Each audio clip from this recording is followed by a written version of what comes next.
Her name was Roza Shanina, a young woman from the northern edge of the Soviet Union, far from cities, politics, or power. Yet her voice, quiet lines written on thin wartime paper, has outlived her. This diary is one of the rarest documents of the Eastern Front. Not the report of a commander, not a newspaper article, but the private thoughts of a 20-year-old girl caught in the center of a brutal war. She had only 59 confirmed kills. How many went unmarked? No one knows. What drove her was not a thirst for murder, but duty. There are no ready-made answers in her diary, only what she truly felt, day after day, as the war kept moving closer. In this film, her words will be heard out loud. You will hear two voices, Roza's voice, as if she were reading her own diary, and my voice, to show what was happening around her. We will not argue with what she wrote. We will simply try to listen to her words, left on fragile pages, exactly as she wrote them. Her diary is not just a collection of notes.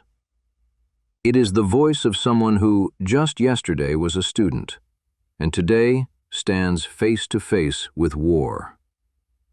There are no grand declarations in these pages, only honesty and a quiet attempt to understand what is happening to her. And this is where her story begins. Roza was born into a large family, 7 children, a small northern house, and a life where everyone learned independence early. In her village, the future felt limited. Work, household duties, familiar roles. But Roza never fit into these boundaries.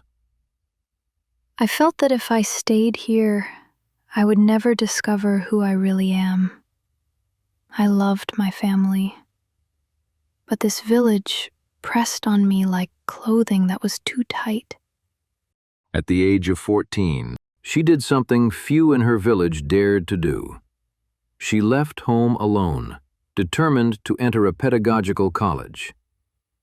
It was her first step toward a life of her own. Moving to the city became Roza's first real trial. She found herself alone, without her family's support, but instead of breaking her, it strengthened her. At the pedagogical college, she stood out quickly, smart, determined, independent. She took any work she could find to avoid relying on her family, and she studied better than most. In the city, for the first time, I felt I could live the way I wanted. No one told me who I must become. Only work and my own choices. Sometimes it was very hard, but each day I felt myself growing stronger. This independence, the ability to move forward even when it was difficult, would become the defining strength of her character, the strength that would later shape her path. When the war began, life in the city changed almost immediately. There were lines, anxious conversations, and letters from the front, sometimes the last ones. Roza watched classmates volunteer, saw clubs close, saw lectures interrupted by mobilization notices. The quiet routine she knew was disappearing. It felt as if the city had become heavier. Every conversation was about the war. Every look carried the fear of bad news. I didn't know what would happen next, but I felt that the life we had before was already gone. This growing tension was the first step toward the changes that would soon reach her personally. By late 1941, the changes became personal. A death notice arrived at the Shannons' home. Roza's brother, Mikhail, had been killed at the front. For the large family, it was a heavy grief, but for Roza, it was the moment when the war entered her life completely. When we learned about Mikhail, I stared at the paper for a long time, not understanding how a piece of paper could replace a person. I was afraid, but even stronger was the emptiness, as if something in the world had changed forever. It seemed to me that if the war takes the best, I have no right to stand aside. This loss marked a turning point. From then on, the thought that she must be useful became almost a duty for her. After her brother's death, Roza submitted her first request to join the front. She was refused. Too young, too needed in the rear. She applied again, and again the answer was no. Wrote another request. They said, "Wait." Waiting is hard. I work at the orphanage. The children cling to me, hug me. I love them. But inside, it's still uneasy. I feel there are fewer people there than here. I don't know if it's right, but the thought is the same. I have to try. Her persistence did not go unnoticed, and one day a reply arrived. Roza was to be sent to the Women's Sniper School. In the summer of 1943, after months of waiting and several refusals, 19-year-old Roza Shanina finally received an answer. She was being sent to the Central Women's Sniper Training School. By then, the war had become long and brutal. Losses were rising, and the front desperately needed trained marksmen. The decision to open sniper schools for women was not accidental. Women showed remarkable endurance and precision in marksmanship. They adapted quickly to working with optics, endured long hours of stillness in ambushes, and maintained steady focus under pressure. More and more women were volunteering for combat service. For them, special courses were created, courses that would become one of the most recognized female military programs of the war. Among these new trainees was a 19-year-old girl from a small northern village, Roza Shanina. The sniper school greeted Roza harshly. Formations, roll calls, commanders, strict routines. There was no time to adjust. Each day began with morning drills and ended with exhausting training. Discipline was severe. Mistakes were not tolerated. Training, from physical exercises to rifle work, was led by veterans of the front. First day, hard, cold, hands shaking, rifle heavy. Girls are different. Some smile, some quiet. I am quiet too. Commander strict. Said, if we cannot endure, we will leave ourselves. I decided, I will endure. Despite the hardships, Roza soon stood out among the trainees. Persistence, focus, and a fast mind made her one of the most capable students in her group. Within a few weeks, Roza began to stand out among the trainees. She learned to work with the scope quickly, held her aim steady, and endured long periods of stillness without complaint. Instructors noted her attention to detail. She rarely made mistakes, and when she did, she corrected them first. Shot better today. 3 times. Almost the same spot.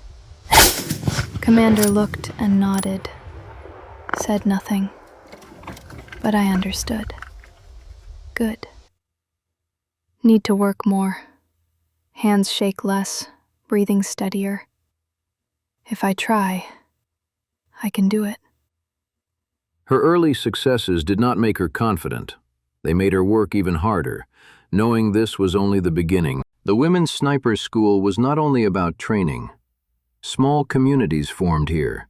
They quarreled, reconciled, shared their last letters and their rare moments of laughter. Each girl carried her own story. Some had lost a brother, some volunteered, some wanted to prove they were no weaker than men. The dorm is noisy. Someone laughing, someone crying quietly. I listen. Girls ask about shooting. They say I do well. I feel awkward. I just try. There is one, Zoya, strong, laughs loudly. Sometimes we sit together and say nothing. It's easier that way. Roza did not seek attention, but others gravitated toward her for her calmness, her focus, her ability to listen. In this collective, her character revealed itself for the first time, quiet but steady, demanding of herself, kind to others. After several months, it was time for the first examination. A field, distant targets, instructors, and a silence in which you hear your own breath. For the trainees, it was a test not of strength, but of endurance, the ability to stay calm when every second stretches endlessly. Lay down on the position, cold in the ground, breathing slow. Target far, very far. Looks like a small dot. Commander said, "Don't rush." I can't anyway. Hands quiet, thoughts too. Fired. Felt it right away. Correct. As if the body knew itself. We checked. Hit exactly. I said nothing, just nodded. This first shot mattered not to the school, but to her. For the first time, Roza felt she could become a sniper not because she wanted to, but because she could. It's in the spring of 1944. The trainees of the Central Women's Sniper School completed their 8 months of training. During this time, they became more than students. They became close. They shared cold, marches, shooting drills, arguments, and reconciliations. Now they were being sent to different units, some together, most alone, and that separation was harder than any exam. Graduation today. Standing in formation. Sun, wind, dry ground. Girls smiling, but eyes sad. We got used to each other. Zoya said, "If they split us, right." I nodded. No need for many words. Want to stay with everyone? But no, it doesn't happen. Each has her own path. Wrote home, wrote simply, finished training, leaving soon. Didn't write about the goodbyes. That is ours. Their farewell passed without big speeches, only strong embraces and the quiet understanding that their paths were diverging. In a few days, Roza would leave for the front, where everything she learned would become real. After graduation, Roza was assigned to the 184th Rifle Division of the 5th Army, part of the 3rd Belarusian Front. In the spring of 1944, this army held one of the most tense sectors, the Vitebsk area, where a major offensive was being prepared. The Soviet forces were planning an operation that would later be known as Operation Bagration, a massive push to liberate Belarus and break the German defensive lines. Snipers were crucial in such regions. Dense forests, fortified positions, front-line routes where precision and calm meant survival. This was the place to which a 19-year-old sniper trainee, Roza Shanina, was now being sent. The train moved westward. Spring of 1944. Muddy stations, soldiers, hospital trains, the smell of smoke and damp wood. At the stops, their wagons stood beside trains of wounded. Quiet faces, bandaged arms, nurses too tired to notice the passing time. Roza was being sent to the 184th Rifle Division, to the sector where Operation Bagration would soon begin. And the road to the front became her first real touch with war. Going. Wheels loud. window shaking. At the station, wounded, sitting quietly. Some look at the ground, some nowhere.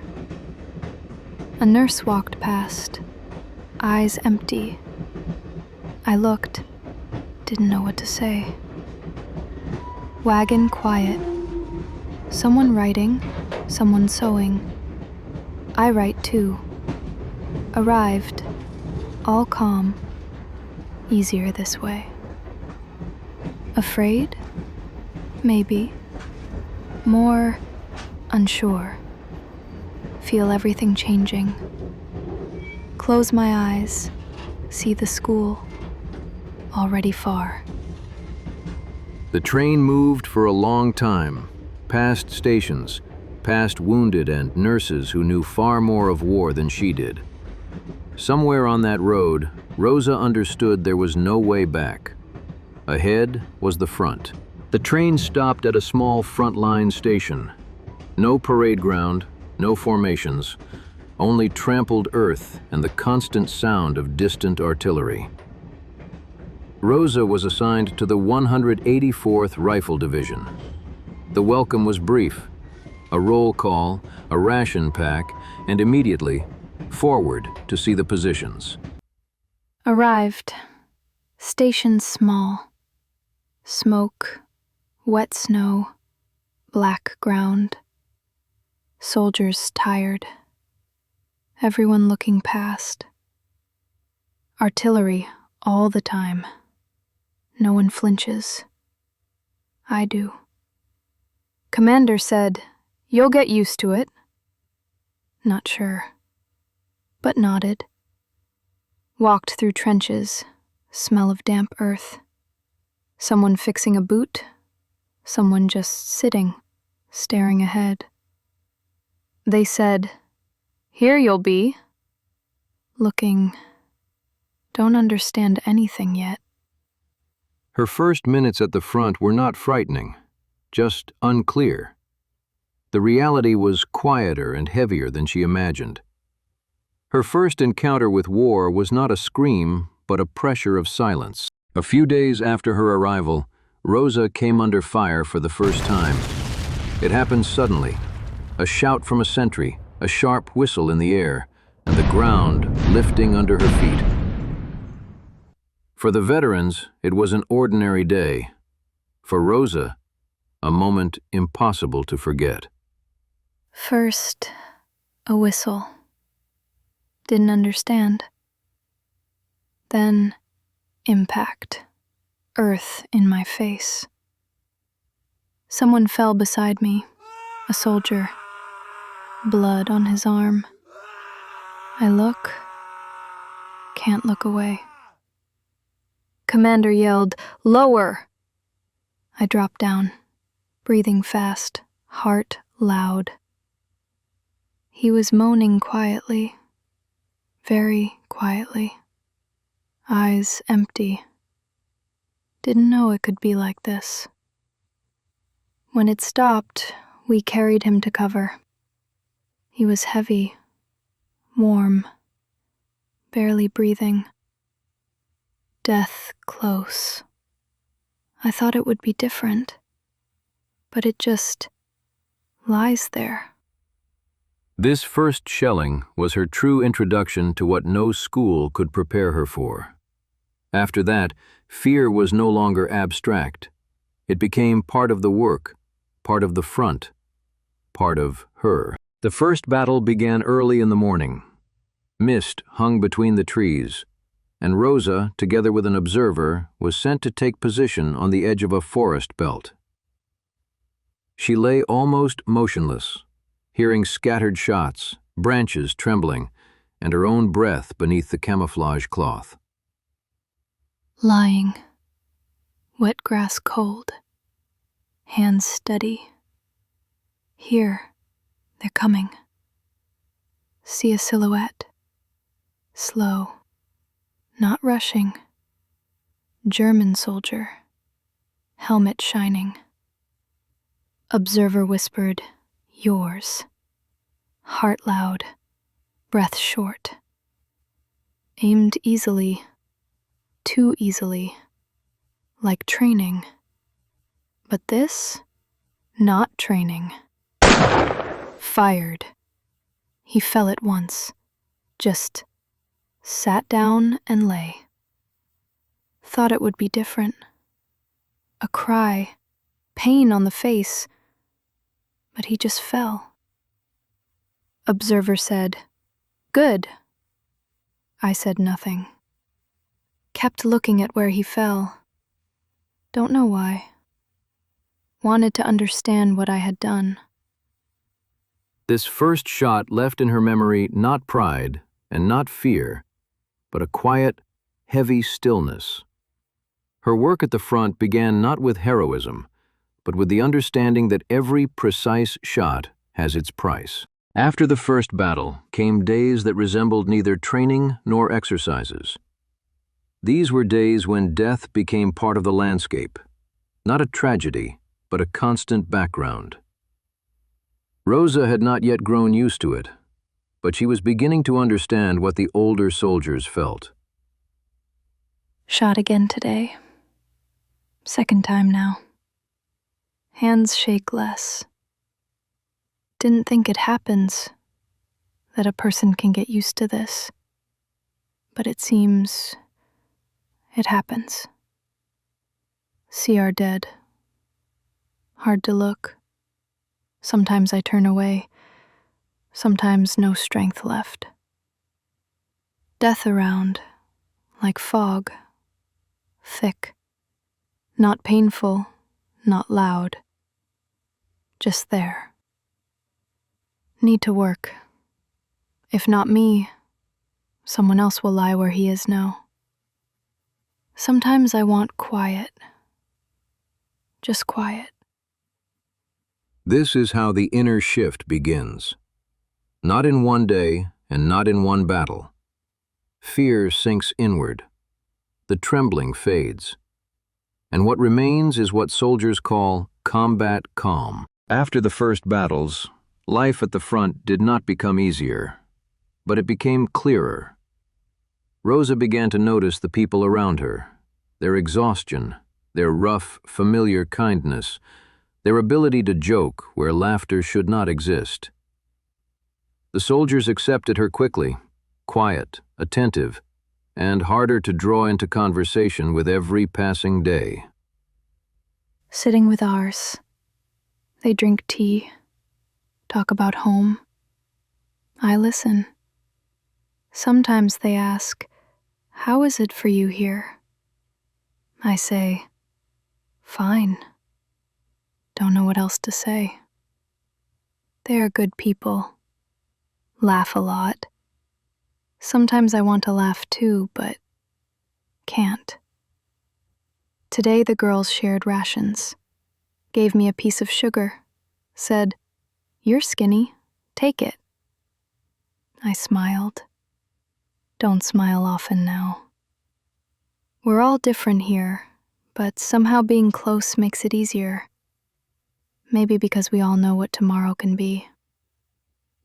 This is how she became part of her unit.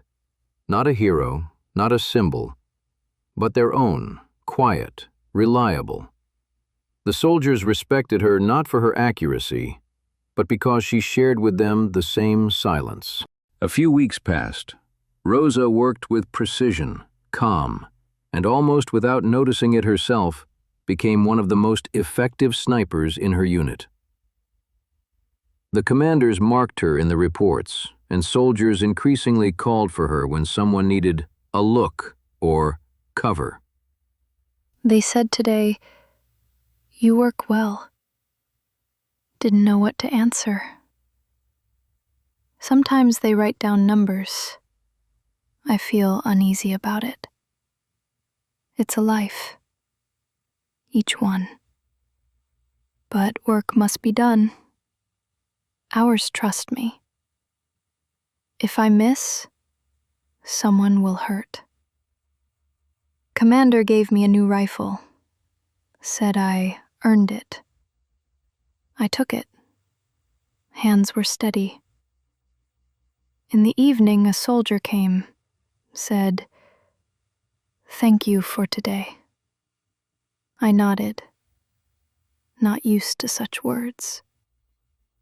This is how a legend begins, not with loud speeches or medals, but with quiet respect from those who depended on her accuracy. Roza didn't yet know that soon her name would appear in newspapers, and that commanders would hold up her work as an example.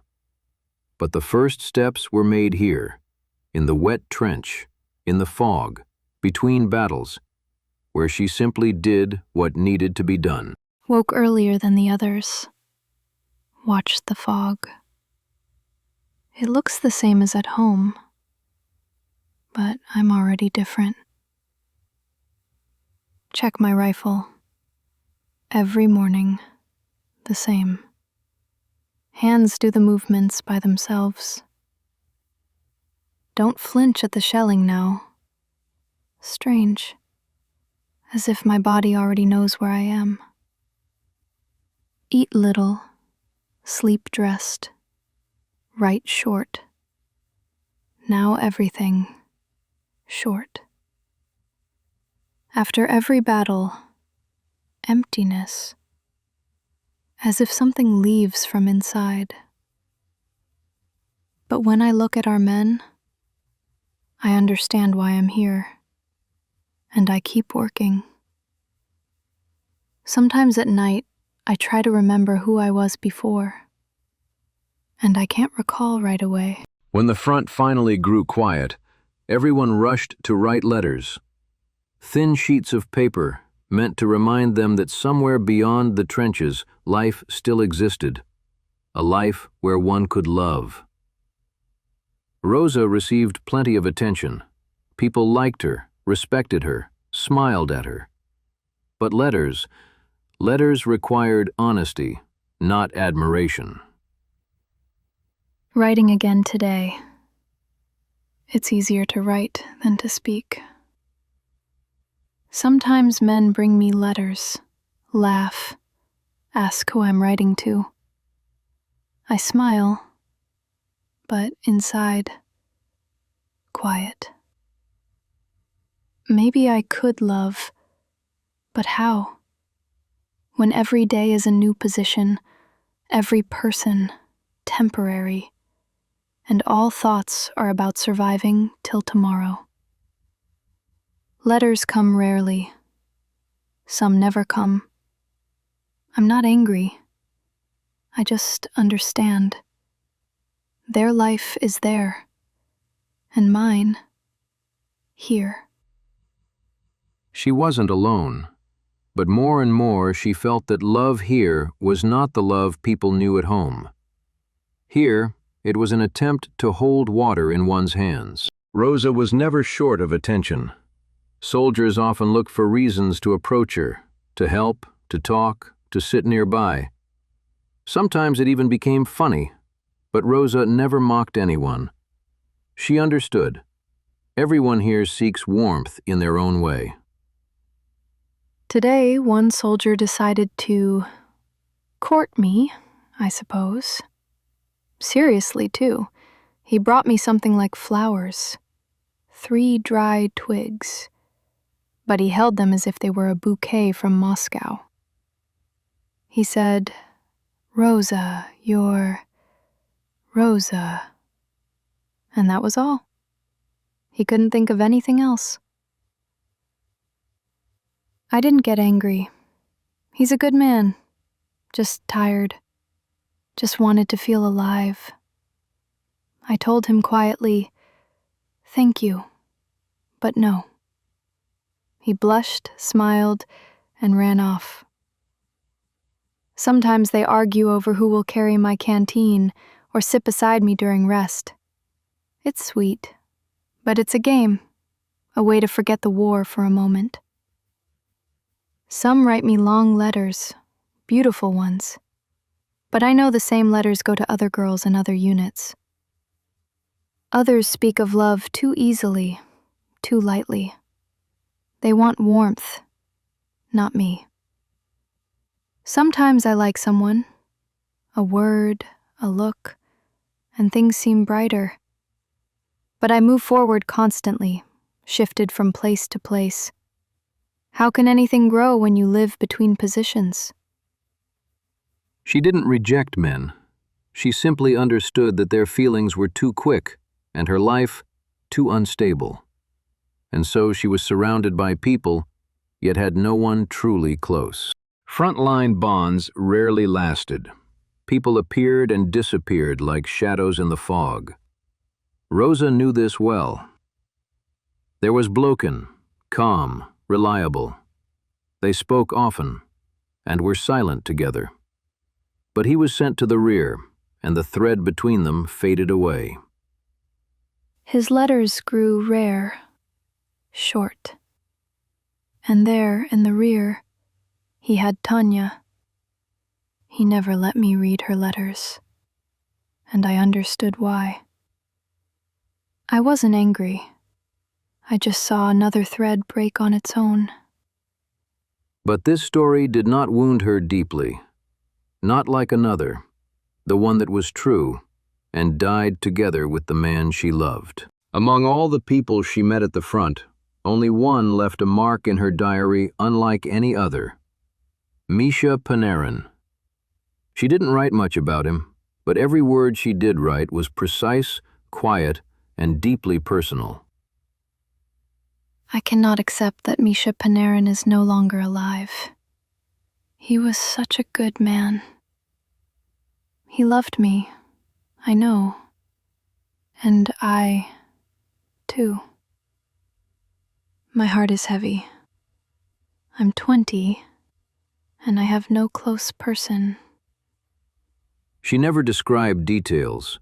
She never wrote how it began or what they said to each other. But sometimes silence speaks louder than memory. After his death, she kept living, working, writing, smiling. But a shadow appeared in her diary and never left. When you love someone and they leave, a part of you leaves with them. It was her only true love, and war took it before it could become a story. War changed people, sometimes slowly, sometimes overnight. Roza felt it more sharply than most, not because of death, not because of loneliness, but because of the pace of life on the front. Sometimes it feels like I've grown older by many years. I don't know when exactly it happened. I live so fast. I don't have time to be myself, as if I'm running from one position to another, from one day to the next, always forward. People say I'm strong, but strength is just the habit of not stopping. Sometimes I read my older notes, and I don't recognize that girl. She was softer, and believed that things could still be mended. And I simply live, day by day, as if there is no time for myself or for my heart. She did not complain. She did not dramatize. She simply noted, war does not only kill, it reshapes a person so quietly that one notices only when it is already done. If I had more time, maybe I would know who I want to be. But all I have is today, and what I must do. Autumn, 1944. Operation Bagration had already thundered across Europe.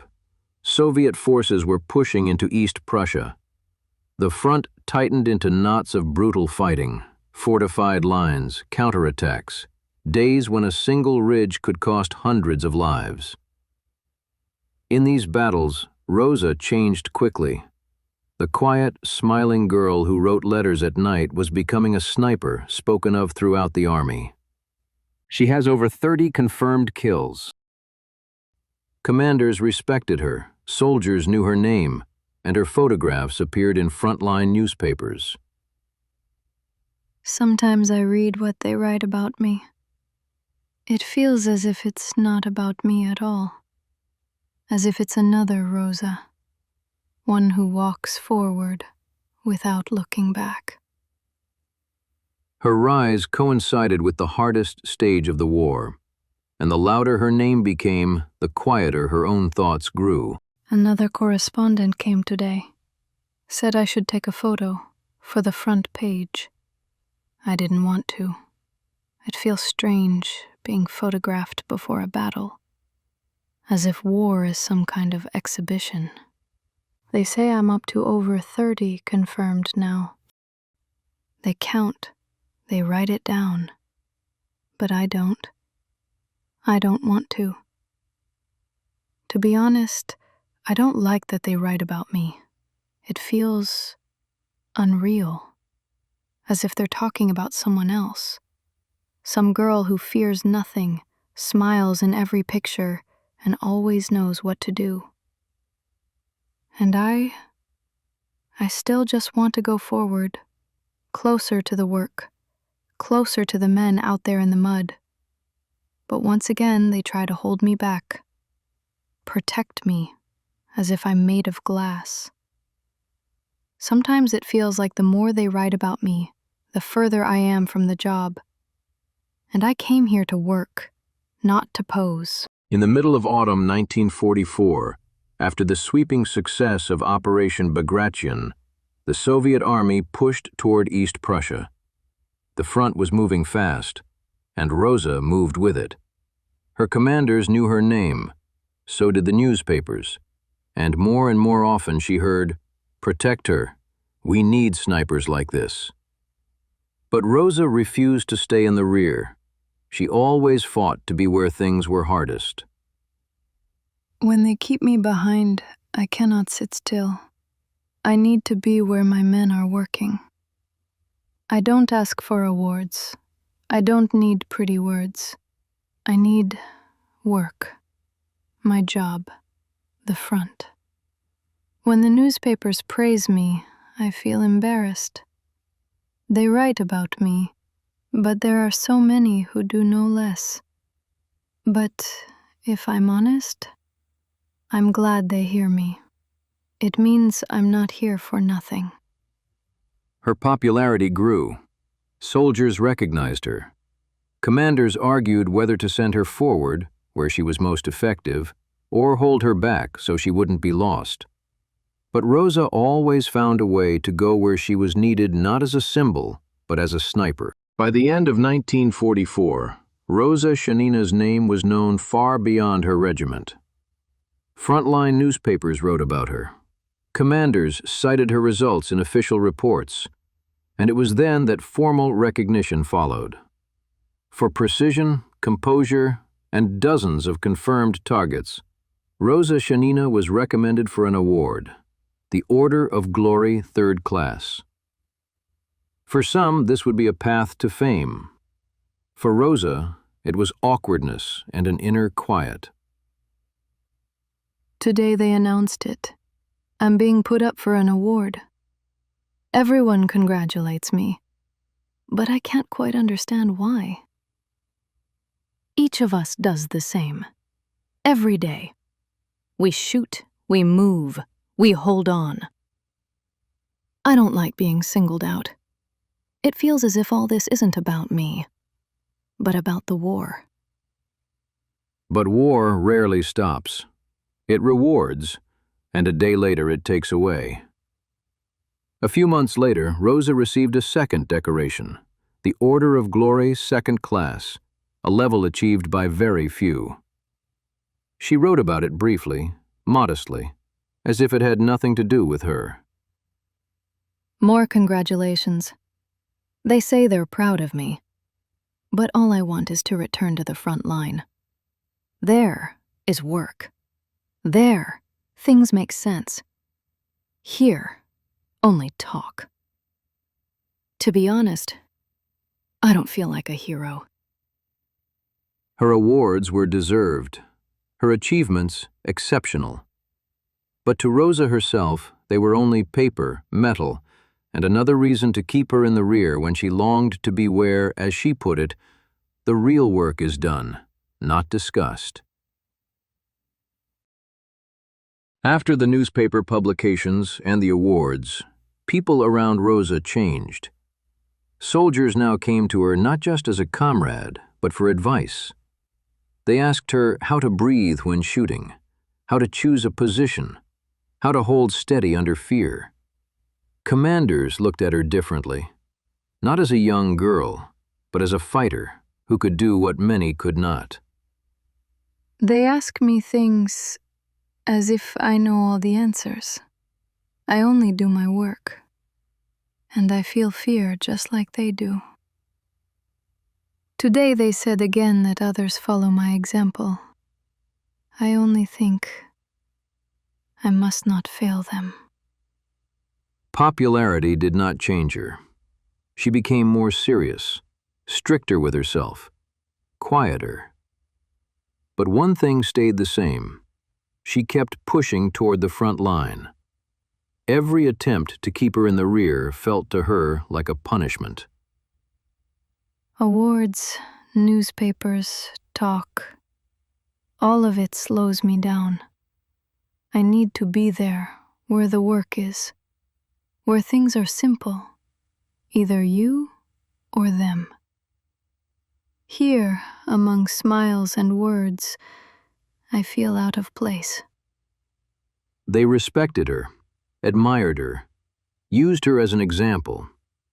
But inside, Roza grew more reserved, more direct, more adult. And it seemed, the louder her name became, the quieter she herself grew. They say maybe they won't let us go farther. That girls shouldn't cross into Germany. That it's too dangerous, too difficult, too much. But why am I here then, if not to fight, if not to finish what I came for? I don't want to be held back. I don't want to be protected. I want to be where the battle matters. If they don't let us forward, I don't know what I'll do. But I know I can't stay behind. Roza was no longer just a frontline sniper. She had become a specialist, someone commanders sent to the places where precision mattered more than numbers, where a single shot could decide whether a unit advanced or died in the snow. She worked as a counter-sniper. She hunted those who hunted our soldiers, sometimes in duels, sometimes in silence, sometimes in the chaos of battle. They said she could fire 2 shots so quickly that observers saw only one motion, 2 bullets landing almost in the same point. For Roza, it wasn't a trick, it was discipline. And this is why, when the fighting in East Prussia began, the most fortified, the most brutal front of the war, commanders wanted fighters like her, those who would hold steady, those who could see further, those who did not break. In the autumn of 1944, units of the Red Army stepped onto German soil for the first time. East Prussia, a land long considered impregnable, home of Prussian officer tradition, a place where war was not a profession but an inheritance. Among those who crossed the border early was the unit where Roza Shanina served.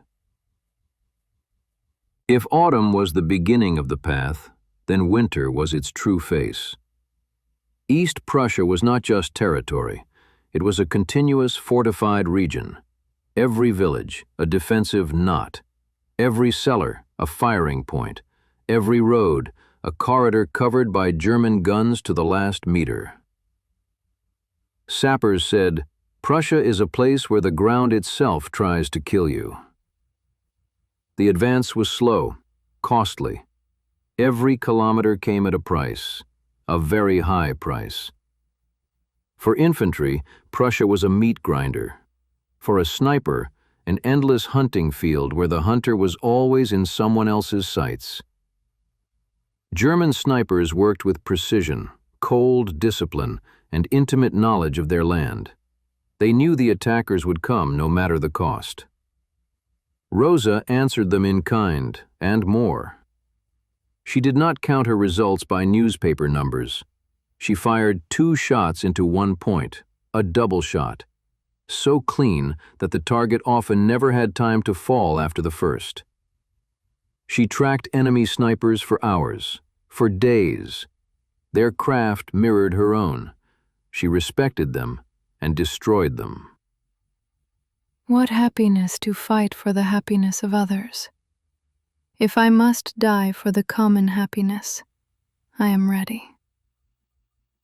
People in her unit spoke of her often. Newspapers wrote about her. The Western press once called her the unseen terror of East Prussia. German reports mentioned a young female sniper who worked with a precision and calm few seasoned soldiers possessed. But Roza herself never saw anything heroic in it. What have I really done? No more than I must, standing up to defend my motherland. Those who served beside her said, after Prussia she became quieter, sharper in her movements, as if she returned from battle not entirely whole, as if something remained there in the white, empty fields where the men she hunted lay scattered. She still smiled, politely, warmly, but her eyes had changed. Sometimes I feel that I have strength only for battle, not for life. In one of the Prussian engagements, she was wounded. A bullet tore through her shoulder. Later, she wrote, as if it had simply been scalded by something hot. No pain, no fear, no sense of the body breaking. She was not afraid of the wound. She feared something else, being kept in the rear again. All she wanted was to return to the front line. I was made for life, not for war. But if war does not let me go, then I am needed here. East Prussia did not break her at once. It broke her slowly, like ice cracking beneath a person's steps, not suddenly, but inevitably. And with each new day, the war took from Roza what she gave freely, another part of herself. This was not the war she imagined when she longed to leave the rear, not the war she pictured when she wanted to see real fighting. This was a war that looked her in the eyes, and she looked back. And Roza held that gaze until the very end. The deeper the units moved into East Prussia, the fewer remained of those who had begun this path with her. Villages burned, companies disappeared. People she shared bread with yesterday lay face down in the snow today. In one of her letters, Roza wrote a simple line. From the entire division, only 4 of us are left. It wasn't a complaint, not a cry of despair. It was like noting the weather, a fact that neither she nor anyone else could change anymore. Death surrounded her constantly, and more often, too close. Death is different for everyone, but here it is always the same. Quick. She saw death every day, but the strangest thing was realizing that she was getting used to it. Not because she wanted to, but because otherwise you can't remain whole, even on the outside. Those who were around her remembered. Sometimes she returned from a mission as if from far away, as if part of her mind stayed behind, among those she could no longer save. Roza, short, painfully alive. When there are so many dead around, it's hard to remember that you're alive. The longer the fighting in East Prussia continued, the fewer words remained. Roza's diary was changing. Her lines grew shorter, and their meaning heavier. Her entries were no longer stories. They were markers, little flags on the map of places she had been, and places where someone stayed forever. It's hard for me to find solace. During these weeks, she almost never wrote about herself, never wrote about the future. Sometimes, not a single word about the day she had survived. Those who were near her noticed. She began to speak more slowly, and more often, chose silence.